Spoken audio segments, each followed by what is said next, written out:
I spent 38 years building a wall around my family. Turns out the man who tore it down had a key the whole time, because I gave it to him. Let me tell you something nobody tells you about being a caregiver. It doesn't break you all at once. It doesn't hit you like a truck and leave you flat on the pavement. No, it takes you apart the way water takes apart stone. Slowly, quietly, in ways you don't notice until the day you look in the mirror and you genuinely cannot remember the last time you slept past 5 a.m. Cannot remember the last meal you ate sitting down. Cannot remember the last time someone asked how you were doing and actually waited for the answer. That was me, Anthony Hyde, 77 years old, retired government contractor. 31 years of federal service, clean record, good pension, a 4-bedroom brick colonial on Elmwood Court in Myers Park, Charlotte, North Carolina, that I paid off in 2009 and was proud of every single morning I backed out of that driveway. Myers Park. In case you don't know it, old trees, wide streets, the kind of neighborhood where people still wave at each other and mean it. We moved there in 1991 when the kids were small. Lily picked the house, walked through the front door, looked at the light coming through the back windows, and said, "This is it, Anthony. This is where we raise them." 38 years of marriage. She was right about most things. I learned to stop being surprised by that somewhere around year 12. And for the last 26 months, I had been her full-time caregiver. My wife, Lily. Lily was diagnosed with early onset dementia at 64 years old. And from that day forward, my entire world became her medication schedule, her appointments, her good days, and her bad days. That was my life. That was all of it. But here is what I didn't know was also happening during those same 26 months. The man I had been thanking God for every single day, the man I called my son, had been robbing me blind. And I will tell you exactly how he did it. We will get to that. But do us one quick favor. Subscribe. A lot of people watch without ever doing it. But it costs you nothing, and it means everything to us. Hit the like button while you're at it, and drop your thoughts in the comments after listening. You are going to love it here. The neurologist that diagnosed Lily was Dr. Ellison. Quiet man, kind eyes behind wire-rimmed glasses. The kind of doctor who has delivered bad news enough times that he has learned to slow down his voice, let the words arrive gently, one at a time so your brain has half a chance of keeping up with your ears. He told us on a Thursday afternoon. I drove home from the Atrium Health Neurology Clinic on Moorhead Street in complete silence. Lily fell asleep in the passenger seat somewhere on Providence Road. Just gone, the way she sometimes did after long appointments. Head tilted toward the window, one hand resting open in her lap like she was waiting for something to be placed in it. I watched her sleep at every red light. I told myself, drive. Just drive. Get her home. Get her inside. Then fall apart. I pulled into the driveway on Elmwood Court, and I sat in that car for 20 minutes. Just sat there. I thought about the retirement account. $340,000. Every dollar of it earmarked. Not for travel, not for a fishing boat, not for any of the things men my age are supposed to spend retirement money on. Every dollar was for Lily, for the memory care facility I had already quietly researched over on Carmel Road in South Charlotte, for the specific deeply private fear I had carried for years without ever saying it out loud to another living soul, that I would die before her and leave her with nothing and no one. At 77, that fear is not abstract. It is the last thought I have every single night before I close my eyes. 3 days after Dr. Ellison's office, my phone rang. My son, Christopher Hyde. Chris, Dad. His voice was warm, steady, the voice of a man who has already made up his mind. I'm coming home. You cannot do this by yourself, and that is not a conversation we're having. I'm just telling you I'm coming home. I want you to understand something about me. I am not a man who cries easily. 31 years of federal service. A father who believed tears were a character flaw and raised me accordingly. I have been to funerals, layoffs, and one very bad January in 2003 that I don't talk about, and I kept it together through all of it. I cried on that phone call. Couldn't speak properly for a full minute. Just held the phone to my ear and breathed like a man surfacing from deep water. I thought, this is the son Lily always believed he was. She had always been right about him. She had always seen something in Chris that I sometimes struggled to find. And here he was, proving her right at the exact moment it mattered most. I was so relieved I didn't sleep that night, but for an entirely different reason than usual. Now let me stop right here. because this is where I need you to pay attention. Everything I'm about to describe. Every helpful gesture, every warm moment, every time Chris showed up and made my life easier. I want you to hold it in your mind alongside one fact that I didn't learn until much later. The first withdrawal from my retirement account happened 4 days after Lily's diagnosis. 4 days. He wasn't coming home because his parents needed him. He was coming home because he saw an opportunity wearing the face of a crisis. But I didn't know that yet. So let me tell you what I did see. Because what I saw was convincing enough to fool a 77-year-old man who had spent 3 decades working for the federal government and thought he knew something about reading people. Chris got an apartment over in North Davidson, for those who know Charlotte. Close enough to Elmwood Court to be present, far enough to look like a man with his own life. He was at our house 4, sometimes 5 times a week. He came to Lily's appointments at Atrium Health, shook hands with her care team, remembered every name, asked the right questions. Dr. Ellison told me once it was really something to see a son so engaged. I stood there nodding, proud as I have ever been of that boy. He handled the bills, the insurance calls, the grocery runs to the Harris Teeter on Park Road, the pharmacy pickups at the CVS on Queens Road. He handled everything that was quietly drowning me, and he made it look effortless, and I thanked God for him every single day. Here is what I did not know. He was also paying very close attention to every single number he touched. Month 3. Lily had 3 bad days back to back. Confused, frightened, reaching for people who weren't in the room, unable to remember what season it was. I hadn't slept properly in 10 days.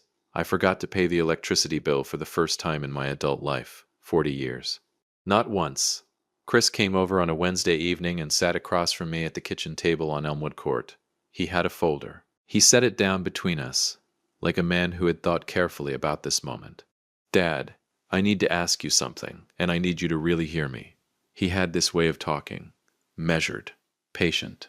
Like every sentence had been rehearsed just enough that it didn't sound rehearsed. Like a man who had read the instruction manual on your specific fears and was now handing them back to you wrapped in a solution. You're 77 years old. Mom is 64. If something happens to you tomorrow, and I'm not trying to frighten you, I'm trying to protect both of you. What happens to Mom? Everything is in your name. Your pension is in your name. If you go first, everything freezes while lawyers sort it out and Mom is sitting in this house with nothing she can actually access during the worst moment of her life. I sat with that. Every single word landed exactly where I was most afraid, like the man had been inside my head at 3 a.m. reading my private thoughts off the wall. "These are power of attorney documents," he said, opening the folder slowly.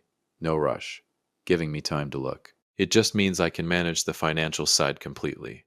Bills, account access, pension paperwork, while you focus entirely on Mom. You're already carrying too much, Dad. Let me be the one who carries this part." I looked at those documents. My eyes were heavy. My hands were tired. I was running on fumes and love, and the particular exhaustion that only caregivers understand. The kind that isn't just in your body, the kind that gets into your bones, into your decision-making, into the part of your brain that is supposed to slow down and read things carefully before you sign them. I signed. Chris had everything notarized the following morning at a UPS store on Central Avenue. I know because he told me. Casually. Like it was nothing. And I, God help me, slept better that night than I had in 4 months. I thought I had finally handed something heavy to someone strong enough to carry it. I had handed him the keys to everything I had ever saved. Fast forward through 26 months of 5 a.m. medications and Atrium Health appointments, and good days and bad days. Lily laughing at something that happened in 1988 like it was yesterday morning, then not recognizing the kitchen 20 minutes later. 26 months of holding yourself together because she needs you to be held together. 26 months of calculating, in the dark, in the quiet, after she's finally asleep, how long the savings will last, whether it'll be enough, whether you'll be enough. Sunday dinner. Jenna's house in Ballantyne. My daughter, my younger child, the one who inherited her mother's eyes and her father's stubbornness in equal measure. Her husband Trevor, quiet man, works in bank compliance at a regional bank uptown. The kind of man you overlook at a party and absolutely desperately need in a crisis. Jollof rice. Fried chicken. The grandkids loud in the hallway the way grandkids are supposed to be on a Sunday evening. Lily was dressed in the blue dress I love on her, and having a decent day, warm, present, laughing genuinely at something Chris said across the table. Chris. Loud. Generous. Refilling glasses without being asked. Telling a story about a fishing trip down toward Lake Norman with the easy confidence of a man who has absolutely nothing on his conscience. And then Trevor's hand found mine under the table. He pressed his phone into my palm without looking at me. 8 words on the screen. Dad, check your retirement account right now. Then 4 more words beneath it. Then fake chest pains. Now. I looked up at Trevor. His jaw was tight. His eyes were completely still. The eyes of a man who has been waiting a long time to open a door and has finally decided the moment is right. One slow nod, the kind that means, trust me, don't ask questions, just trust me. I opened my banking app under the table. I had not looked at this account in months. Chris handled the finances. That was the arrangement. That was what I had agreed to. The number on the screen was $12,847. I stared at it. There had been $340,000 in that account. Every dollar of it saved across 31 years of federal service. Every dollar of it set aside for one purpose and one purpose only. Lily. $12,847. Chris was laughing at his own punchline across the table. Lily was smiling along, bless her beautiful heart, even though she had lost the thread of his story 3 sentences ago. The grandkids were running. The house smelled like Sunday. I put my hand flat against my chest. I don't feel right, I said quietly. I think I need some air. Jenna was on her feet before I finished the sentence. Concern so convincing that even Chris looked momentarily worried. She's her mother's daughter. She can perform calm the way other people breathe. Trevor helped me to the car. And Chris, my son, my blood, the man I cried with gratitude over on a phone call 26 months ago, stood in the doorway of his sister's house in Ballantyne and waved at me with his father's own face. Feel better, Dad. I'll check on you tomorrow. I sat in that car, and the first thought I had was not about myself. It was not about the money. It was about Lily. That $340,000 was her safety net. The memory care facility on Carmel Road that I had bookmarked on my phone and visited twice without telling anyone, walking the halls quietly, speaking to the staff, making sure it was good enough for her. The protection I had spent 40 years constructing around the woman I was terrified of leaving behind. Gone. And the man who took it was standing in a warm doorway in Ballantyne, North Carolina, waving goodbye like he hadn't taken a single thing. The truth doesn't arrive all at once. It comes in pieces, and each piece breaks something different in you. I want you to picture something. A 77-year-old man sitting in the passenger seat of a silver Honda Accord on a quiet Sunday evening in Ballantyne, North Carolina. Engine running. Streetlights just beginning to flicker on. The sound of his grandchildren still faintly audible through the walls of his daughter's house behind him. That man is staring at $12,847 on a phone screen. And that man is very, very still. Not because he is calm. I want to be absolutely clear about that. I was not calm. I was the opposite of calm. I was the kind of still that happens when your brain receives information so catastrophic that it simply refuses to move forward until it has processed what it is looking at. Like a computer that has been handed a file it was never built to open. $12,847. 31 years of federal service. Years of packed lunches and pre-owned cars, and telling my kids no to things I probably could have said yes to, because every dollar that wasn't spent was a dollar that went into that account. For Lily. Always for Lily. Trevor pulled out of the driveway without a word. He drove us uptown, not to a hospital, not to a police station, to his office building on South Tryon Street, 7th floor. The building was empty on a Sunday evening, and our footsteps echoed in the lobby like we were walking through a church, which in a way I suppose we were. He was about to show me something sacred and devastating, and I wasn't going to be the same man on the other side of it. If you've been listening for a while and want stories like this to keep coming, it really helps if you hit that like button and subscribe. Thank you for real. Trevor closed the door. He sat down. He looked at me the way a doctor looks at you right before he tells you something you cannot unhear. Anthony, he said. And he never called me Anthony. It was always Dad. I need you to understand that everything I'm about to show you has been verified. 3 times. I didn't come to you with a suspicion. I came to you with a case. How long have you known? I asked. 4 months. 4 months. I let that sit for a second. Didn't get angry about it. Not yet. Because the look on Trevor's face told me that those 4 months had not been comfortable ones for him either. Why did you wait? He folded his hands on the desk, because Jenna needed to be completely sure before we destroyed her brother in front of her father, and because I needed every single door closed before you knew one was open. I nodded, slow, understood completely. Then he opened the folder. He started with the withdrawals, 16 months of them, always between $3,000 and $5,000, never above $9,000, spread across irregular intervals, never the same week twice, never the same amount twice, sloppy enough to spend freely, careful enough to avoid automatic federal reporting triggers. This technique has a name, Trevor said, sliding the first document across the desk. It's called structuring, and it is a federal crime entirely separate from the fraud itself. I looked at the withdrawal receipts laid out in a timeline across his desk. 16 months of them. Neat. Documented. Damning. My son had been stealing from me with the careful, patient discipline of a professional. The same discipline I had tried to teach him his entire life. He had finally applied it to something, just not to anything good.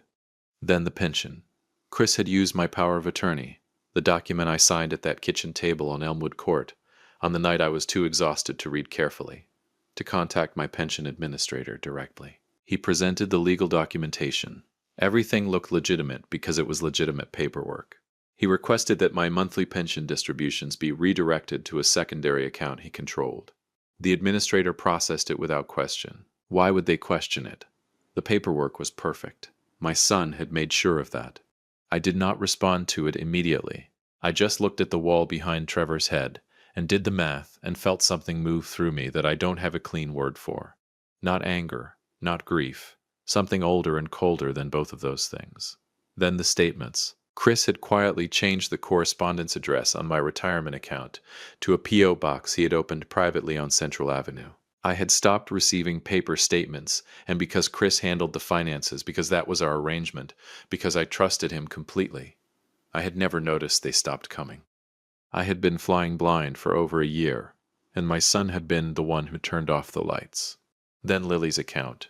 Trevor slid a single page across the desk, and I knew from his face before I looked at it that this one was going to be the worst one. Lily had maintained a small private savings account for decades, her own quiet money, her own small sense of personal security in a marriage where I handled most of the finances. She never talked about it much. It was just hers, something she had built slowly and carefully across 40 years, the way women of her generation sometimes kept something quietly for themselves. Gone. Liquidated completely using her power of attorney. On her bad days, she didn't remember it existed. On her good days, she didn't think to check. Chris had picked his moment with surgical precision. I put both hands flat on Trevor's desk and looked at them for a moment. Just my hands. Old hands. Hands that had worked for 31 years and signed documents on a tired Wednesday night and apparently, had not done enough. There's one more, Trevor said. I looked up. He slid the final document across last, deliberately, the way you save the heaviest thing for when someone has had a moment to brace. It was a beneficiary change form. My signature was on it. I recognized the morning it had been signed. Month 9, a rushed Tuesday. Lily had been up most of the night and I was running on nothing, trying to get her ready for an appointment at Atrium Health. Chris had arrived with coffee and a stack of papers and said, "Dad, just sign these. Routine account maintenance. I've handled everything." I had signed without reading. Among those papers was a form removing Jenna and the grandchildren entirely from my retirement account beneficiaries, replacing them with Chris, my own hand, my own signature, removing my daughter and my grandchildren from everything I had spent my life building. I signed it myself. I just didn't know what I was signing. Trevor wasn't finished. "There's something else you need to know," he said. And this is the part that made me move when I did. For the past several months, Chris had been making quiet, careful observations to extended family members, at cookouts, on phone calls, in the parking lot after church. Things like, "Dad's really struggling. I worry about him constantly." And, "He's not managing as well as he thinks he is, and I've had to step in more than anyone outside the family realizes." An elder law attorney, Trevor, had privately consulted recognized the pattern immediately. Chris was laying groundwork for a conservatorship petition. If he could have me declared financially incompetent through a court proceeding, and he had been quietly, patiently building that social record for months, he would become my legal conservator. Everything he was doing illegally would have become court-sanctioned. Everything I still owned would have transferred to his legal control. He wasn't just stealing from me. He was building a legal cage around me. One quiet comment at a time. I sat in that chair on the 7th floor of a building on South Tryon Street, and I looked at Trevor Mitchell, my daughter's husband, the quiet man nobody pays attention to at parties, the man I had eaten Sunday dinner across from for 11 years, and I felt something shift permanently inside my chest. "How did you find it?" I asked. "Routine compliance review," he said. The structured withdrawals flagged a pattern report. I pulled the file. I saw your name. "And then?" "I closed my office door," he said, "and I didn't say a word to anyone until I was certain." My phone rang. "Jenna." Trevor answered and put it on speaker. Her voice was completely controlled, the voice of a woman who has been holding herself together through sheer force of will for several hours and is succeeding, but only barely. She told us Lily was fine. The grandkids were settled. Chris was still there, asking questions about my health, hovering with concern, performing devotion for an audience of one. Then she paused. "Dad," she said quietly, "Mom just told Chris he's a good boy." She patted his hand. She said he always was. Nobody spoke for a moment. The three of us just sat with that sentence. "I told her he just stepped out for some air," Jenna continued. I kept my voice completely normal. Then the line went quiet and I could hear her breathing through her nose, hard and measured, the way she does when she is refusing to cry in front of people who need her to be steady. I thought about what that moment had cost my daughter. Jenna had spent her entire life defending Chris. To me, to her mother, to relatives who whispered at Thanksgiving, to her own doubts at 2 a.m. when she lay awake wondering. She had covered for him, explained him, loved him past every reason not to, because that is what she believed family meant. And he had used that love as cover, while he robbed their father of the one thing he was saving for their mother. Then Trevor said something to me, quietly, almost to himself. "What do you want to do, Anthony?" And here is the thing about being 77 years old and sitting in an empty office building on a Sunday night with $12,847 left to your name and the full weight of what just happened pressing down on every bone in your body. You have two choices. You can be loud about it. You can call your son right now and say every true and terrible thing that is currently sitting in your chest looking for a way out. You can be the fire, or you can be something quieter, something colder, something that actually helps her. I thought about Lily on Carmel Road, the memory care facility, the staff I had spoken to. I thought about what the next chapter of her life was supposed to look like, and what it would look like if I let anger make my next decision for me. I looked at Trevor. "I want every door closed before he knows one is open," I said. "Not for me, for her. I want her protected first. Everything else comes after that." Trevor nodded once. He already had a plan. Revenge is loud. Justice is quiet. I chose the one that actually helped her. There is something nobody tells you about justice. It doesn't feel the way you think it will. You spend your whole life watching movies where the good guy gets his moment, the dramatic confrontation, the speech, the satisfaction of watching the villain finally understand what they've done. You think that when your moment comes, it's going to feel like winning, like exhaling after holding your breath for a very long time. What nobody tells you is that when the moment finally arrives, when it's real, when it's your family, when the villain is your own blood, it doesn't feel like winning at all. It feels like amputation. Necessary, correct, and permanent. I drove home to Elmwood Court that Sunday night, and I sat in my driveway for the second time in 26 months. First time I sat there, I was trying to figure out how to protect Lily from a diagnosis. This time I was trying to figure out how to protect Lily from her own son. The next morning, I was on the phone with an elder law attorney, a woman named Beverly Holt whose office was over on Providence Road, 12 minutes from my house. Trevor had already called ahead. She was expecting me. I walked in at 9 a.m. with every document Trevor had given me the night before, and she went through them the way surgeons go through a body, methodically, without flinching, seeing exactly what needed to come out. By noon that same day, the power of attorney documents Chris held over both me and Lily had been formally revoked. Every single one. Filed, processed, and effective immediately. Chris lost all legal access to both accounts before he sat down to eat his Monday lunch. He had no idea. Beverly then initiated emergency beneficiary correction proceedings with my retirement account administrator, reversing the form I had unknowingly signed on that rushed Tuesday morning, the one that removed Jenna and the grandchildren from everything. My daughter and my grandchildren were restored. Chris was removed. He still had no idea. Day 2. Trevor's compliance department at the bank opened a formal internal investigation. The evidence trail Trevor had spent 4 months building was handed to the fraud team in a package so clean and complete that the senior investigator, a man named Detective Ray Caldwell from the Charlotte-Mecklenburg Financial Crimes Unit, told Trevor it was the most organized case file he had received from a private citizen in 11 years. Trevor being Trevor, he simply nodded and said thank you. Day 3. Chris came to the house on Elmwood Court. He brought food, sat with Lily while she watched her program, straightened the living room without being asked, poured me a glass of sweet tea, and asked how I was feeling after the scare at Sunday dinner. Much better, I told him. Just tired. You know how it is. You need to take care of yourself, Dad, he said. I worry about you. I looked at my son sitting across from me in my living room. I thought about $12,847. I thought about Lily's private savings account, the one she had quietly built across 40 years. Gone completely. I thought about the conservatorship groundwork he had been laying in the minds of family members for months. The cage he was building around me. One quiet comment at a time. I picked up my glass of sweet tea and I said, "You're right, son. I'm going to start paying very close attention to everything going forward." He nodded, looked satisfied he had absolutely no idea what was already in motion around him. Day 4. My daughter Jenna went to the house on Elmwood Court on a Tuesday morning while Chris thought she was at work. She moved through her childhood home with her spare key and a list of documents Beverly Holt needed. Original paperwork, files from the back office, things Chris didn't know she could access, because he had never considered that Jenna might stop defending him long enough to move against him. She told me later that she didn't allow herself to feel anything while she was inside the house. She was completely focused, and she felt nothing until she was back in her car with the documents on the passenger seat. Then she sat there for 10 minutes before she could drive. I didn't ask her what the 10 minutes felt like. I already knew.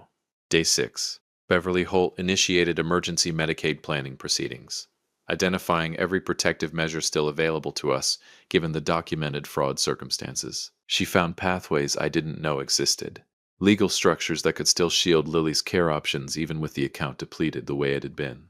The memory care facility on Carmel Road, the one I had visited twice in secret, the one I had bookmarked on my phone and prayed over in the dark, was still reachable. Lily was going to be okay. For the first time in 9 days, I exhaled all the way. Day 7. Chris came back. He stayed longer this time, asked careful questions about my health, wondered aloud whether I had thought about updating my advance directive paperwork. Just being responsible, Dad. Just thinking ahead. I looked at my son for a long, quiet moment. I almost felt sorry for him. Almost. You're absolutely right, Chris, I said. I should be thinking ahead. He smiled. He drove home. Every door around him was already closed. He just hadn't tried any of them yet. Day 9. Sunday. I called Chris in the morning. Son, I'm feeling much better. Come to Sunday dinner at the house this weekend. Bring something nice. We have a lot to be grateful for. He arrived at Elmwood Court at 6 o'clock with an expensive bottle of wine and his widest smile. The table was set carefully. Lily was in the blue dress, the one I have always loved on her. She was having a good day. Present, warm, occasionally funny in the way that used to make me fall in love with her all over again in the middle of an ordinary Tuesday. She told a story from 35 years ago that made Jenna laugh despite everything she was carrying inside her chest. Jenna, sitting at that table with her mother's laugh in her ears and 4 months of her brother's betrayal in her bones, holding it all together with nothing but love and sheer will. Trevor sat beside her, quiet, steady, unremarkable to anyone who didn't know what he had done, which was everyone at that table except me. Chris sat at the head of the table and was everything he had always performed being: charming, generous, devoted, refilling glasses, laughing at his own jokes, the golden sun at Sunday dinner like none of the last 16 months had ever happened. The food was good, the company was almost convincing, and then midway through the first course, there was a knock at the front door. I stood up. I walked to the door on Elmwood Court, my house, my floors, my 40 years, and I opened it. 2 financial crimes detectives, plain clothes, paperwork in hand, professional, calm, and completely unhurried. Detective Ray Caldwell and his partner. I had spoken to them 3 days earlier. They knew exactly where they were going and exactly who they were there for.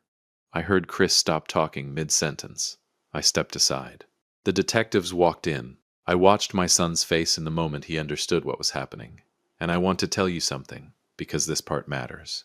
There was no guilt on his face first. Even now, even in this moment, his first instinct was not remorse. His eyes moved fast across the room, to me, to Trevor, to Jenna, to the door looking for the exit that did not exist. There was no exit. Every door was closed. Jenna stood up slowly. She had been thinking about what she wanted to say for 9 days. She had rehearsed it, revised it, stripped it down, and when the moment finally arrived, she found it was simpler than anything she had prepared. She did not raise her voice. She did not cry. "I want you to look at Mom before you leave this house, Chris." The room went quiet. Chris looked at Lily. Lily was looking back at her son with complete and total warmth. She did not fully understand what was happening around her. She thought perhaps Chris was leaving early after a lovely dinner, the way he sometimes did. And she didn't want him to go yet. She lifted her hand. She waved at him gently. "Good night, sweetheart," she said softly. "You're such a good boy. You always have been." Jenna let that sit in the room. Let it breathe. Let every person at that table feel the full weight of what Lily's disease had just done. Protected her son from ever having to watch her face change. Chris would never see his mother understand what he had done. Her dementia would carry him safely through the rest of her life with his name clean and warm in her memory. He would never have to earn that. Then Jenna spoke, quietly, directly, finally. "She will probably always believe that, Chris. Her mind will protect you from ever seeing her face change. You will never have to watch her understand what you did to this family." She didn't pause. She didn't waver. "But I understand it. Dad understands it. And I need you to know, every withdrawal you made while he was awake at 5 a.m. giving her medication, every document you had him sign while he was half blind with exhaustion trying to protect her, every time you sat at this table and let him thank God for you, I know all of it. And I will spend every day of the rest of my life making sure both of them are okay. Not because I have to, because that is what loving someone actually looks like." Chris was walked out of the front door of the house on Elmwood Court, and Lily, my beautiful, warm, still present Lily, watched him go and waved cheerfully from her chair at the dinner table, believing completely and peacefully that her son was simply leaving after a lovely family dinner, the way he always did. Chris pleaded guilty. The paper trail Trevor had built was too clean and too complete for any attorney to argue against. Elder financial abuse, criminal fraud, federal structuring charges. Restitution was ordered. It comes back slowly, in pieces, the way he took it. Some of it does not come back at all. I have made my peace with that, or I am making it. Some days that's the best you can do. But Lily's care is protected. Beverly Holt and the emergency Medicaid planning she put in motion made sure of that. The memory care facility on Carmel Road, the one I visited in secret and prayed over in the dark, is now reachable. Lily will be okay. Not perfect. Not the life we planned. But okay. And okay, right now, is everything. I still think about something I have never fully understood until right now. Chris was my blood, but Trevor chose me. And when everything that should have held is broken, when the people who were supposed to love you have shown you exactly what they are, being chosen by someone who had absolutely no obligation to stay is the thing that puts you back together. Not all the way, but enough. If you enjoyed this story, join our community by hitting that like button and subscribing for more real, raw, and family-centered stories. And as always, thank you for being a part of Dad's Raw Revenge. I will see you on the next one.